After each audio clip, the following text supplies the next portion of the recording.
বাবা, আমাদের সকলের একটা জিজ্ঞাসা ছিল, যদি তোমার আজ্ঞা হয় তাহলে জিজ্ঞাসা করবো। হ্যাঁ, বলতে পারো, কি তোমাদের জানার ইচ্ছা? বাবা, আমাদের চলার পথে নীতি বা আদর্শ কি হওয়া উচিত?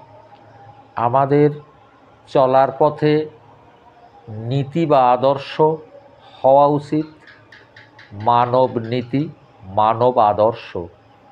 যেমন এই মানব নীতি বা মানব আদর্শ পরোক্ষভাবে আমাদের দেশের একজন পরম পুরুষ, যিনি স্বামী বিবেকানন্দ, তিনি দেখিয়ে গেছেন এক শ্লোকের মাধ্যমে বলা যেতে পারে, বা এক প্রবন্ধের মাধ্যমে। সে কথাটা হলো, জীবে প্রেম করে যেই জন সেজন সে বিষে ঈশ্বর। কিন্তু এখানে এই কথাটা বলা হয়েছে, কিন্তু কেউ সেই নীতি বা সেই আদর্শের মধ্যে গভীরভাবে মনোনিয়োগ বা মনোনিবেশ দিতে দেখা যায় না।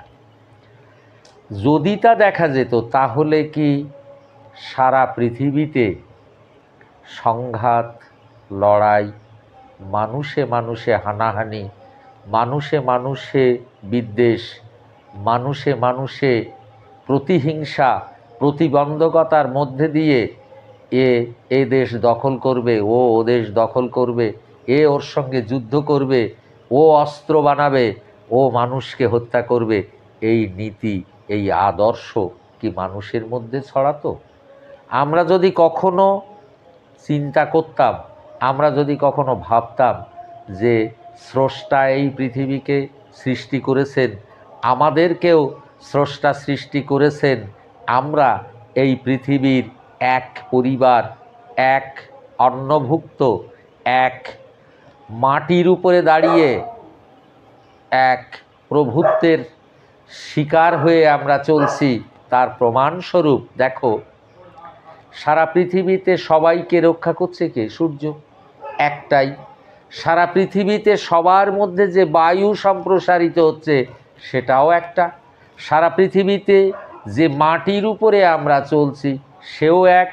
এক জল, এক মাটি, এক বায়ু, এক সূর্য, এক চন্দ্র, এক পৃথিবী, এক স্রষ্টা, এক সৃষ্টির গঠন, এক সৃষ্টির পালন, এক জন্ম, এক মৃত্যু, এক মানব চেতনা। সেখানে আজকের যে বিভাজন, আজকের যে ভেদাভেদ, আজকের যে মানুষের মানবতা, মনুষ্যত্বকে মানুষ বিক্রি করে চলেছে, সেটা কেবলমাত্র স্বার্থের উপরে দাঁড়িয়ে। কিন্তু নীতি বা আদর্শ যে কথাটা বলা হয়, সেটা মানুষ চলছে স্বার্থ এবং অর্থের উপরে দাঁড়িয়ে। কিন্তু পৃথিবীর যে মানবিক মানচিত্র, মানবিক যে মানবতাবোধ, মানবিক যে মনুষ্যত্ববোধ, মানবিক যে চেতনাবোধ আমাদের থাকা উচিত, সেটা তো মানব সত্তার উপরে দাঁড় করিয়ে থাকা উচিত। এক স্রষ্টা যদি সবাইকে আলো দিতে পারে, এক স্রষ্টা যদি সবাইকে মেঘের জল দিতে পারে, এক স্রষ্টা যদি এই মাটির উপরে সবাইকে আশ্রয় দিতে পারে, সেখানে যদি স্রষ্টার কাছে আমরা যদি কেউ বিভাজন না হয়ে থাকি, তাহলে আমরা কেন মানুষের মধ্যে থেকে, মানুষের কাছে থেকে মনুষ্যত্ব, মানবতা, আদর্শবোধে কেন বিসর্জন দেব? আজ পৃথিবীর যে মানুষের প্রতিহিংসা দ্বারা পৃথিবীর যে ধ্বংস, পৃথিবীর যে অবক্ষয় চলছে, পৃথিবীতে যে মানুষের মধ্যে লড়াই করছে, সেটা কিন্তু সম্পূর্ণ স্বার্থ এবং নিজ কামনা বাসনা পূরণের জন্য। যদি মানুষ মানবিকতা ও আদর্শবোধের উপরে দাঁড়িয়ে, মনুষ্যত্বের উপরে দাঁড়িয়ে যদি জীবনযাত্রার মূল্যবোধকে সুন্দর করে জগতে মানুষ মেনে নিত, তাহলে কি আজকের পৃথিবীতে এই সংঘাত, এই বিবাদ, এই বিভাজন, এই মানুষের ভেদাভেদ, এত রক্তক্ষয় কি মানুষের হতো? মানুষ, আজ আমরা ধর্মনীতি বলছি, আজ আমরা মানব নীতি বলছি। ধর্মনীতি শব্দে ধারণ শক্তি, সেখানে কি ধারণ শক্তির কথা বলা হয়েছে? ধৃধাতু বর্তয়েতে ধর্ম, মূল্যবান ধাতুকে সুন্দরভাবে ধরে রাখা। এই জগতের সবচেয়ে মূল্যবান ধাতু কি? মানবিকতা, আদর্শ, মনুষ্যত্ববোধ, মানুষের সম্প্রীতি, আপনতার মধ্যে দাঁড়িয়ে মানুষের নিজেকে যেমন চিনতে হয় তেমন সকলকে আপন করে ভালোবেসে কাছে নিতে হয়। সেই ভালোবেসে কাছে নেওয়ার যে আদর্শবোধ, যে মনুষ্যত্ববোধ, যে মানবিকতাবোধ, সেটা যখন আমরা হারিয়ে ফেলি তখন কি আমরা কখনো ধর্মের যে পরিচয় দেই, আমরা অমুক ধর্মের, আমরা অমুক ধর্মের, আগের ধর্ম তো মানবতা, আগের ধর্ম তো মনুষ্যত্বের, আগের ধর্ম তো মানুষের পাশে মানুষের দাঁড়ানো। মানব ধর্মের উপরে তো কোনো ধর্ম নেই। মানব ধর্ম যেখানে দাঁড়িয়ে থাকবে না, ঈশ্বর সেখানে কি কারো কৃপা বা ঈশ্বর কি সেখানে কখনো তাকে সদয় হয়ে দেখবে? তা কখনো দেখতে পারে? আজ আমরা কিন্তু সেই দিকটা, সেই ভাবনাটা, সেই মনচিত্ততাটা কখনো কিন্তু মনে রাখার চেষ্টা করছি না। আমরা কি করছি? নিজের জায়গা তৈরি করছে, নিজের এক স্বার্থের জন্য নিজের একটা জায়গা তৈরি করে কেউ বা আশ্রম, কেউ বা নিজ ধর্মের একটা নাম দিয়ে, একটা পথের একটা বিষয়ের উপরে নাম দিয়ে তার বীরত্বের কথা বলছি, সেখানে আমরা আমাদের নিজস্ব স্বার্থ চরিতার্থ করছি। কিন্তু যে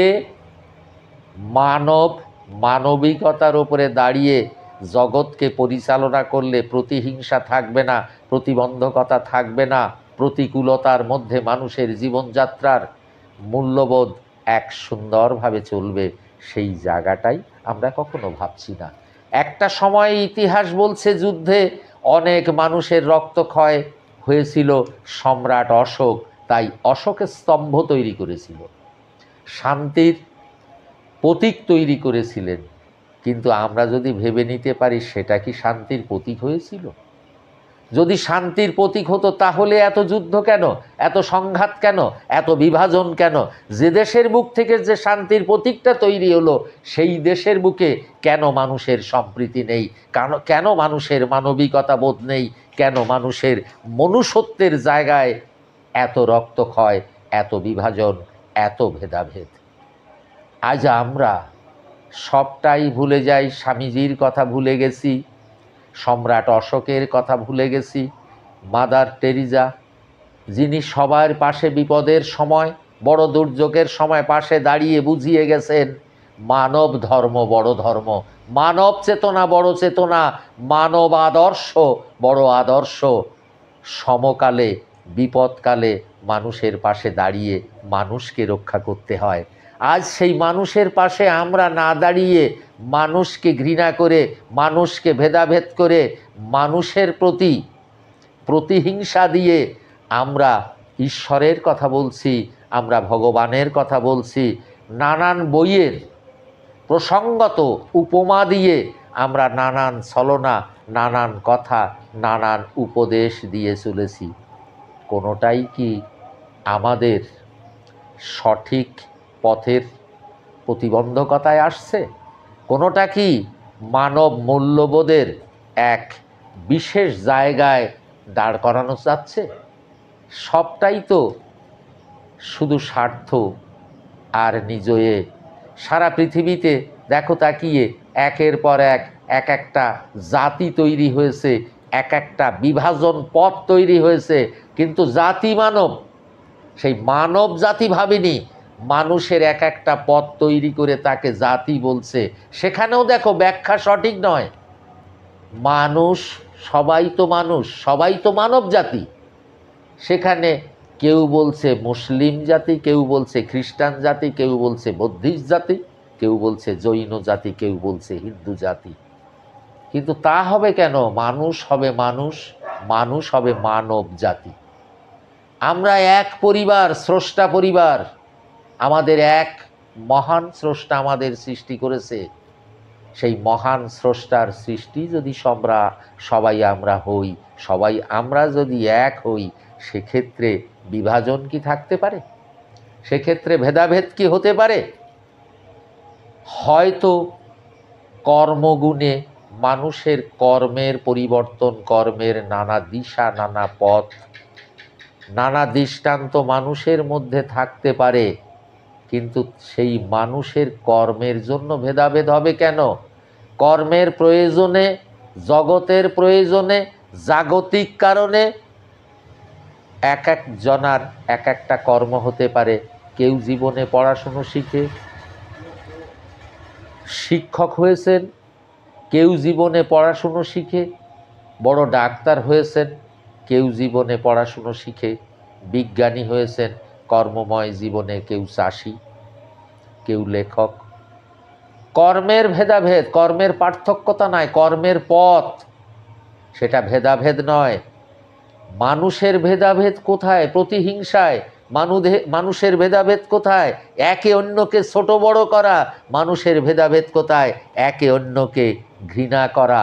আজ যদি আমরা ঘৃণা না করে আপন বার্তায়, আপন সত্তায় সম্প্রীতি, সমভাবাপন্ন হয়ে মানুষের পাশে মানুষ হয়ে যদি মনুষ্যত্বের জায়গা তৈরি করে আমরা সবাই দাঁড়িয়ে যাই, আমরা যদি বিশ্ব এক মহান স্রষ্টার এক পরিবার তৈরি করতে পারি, প্রতিহিংসা ত্যাগ করে মানবিকতার আদর্শ ধরে, মনুষ্যত্বের পথ ধরে যদি আমরা আমাদের জীবনযাত্রা সৃষ্টি করতে পারি, বিশ্ব এক মানব পরিবার গড়তে পারি, তাহলে কি আগামী দিনে এই পৃথিবীতে অশান্তি ঘটতে পারে বা অশান্তি হতে পারে?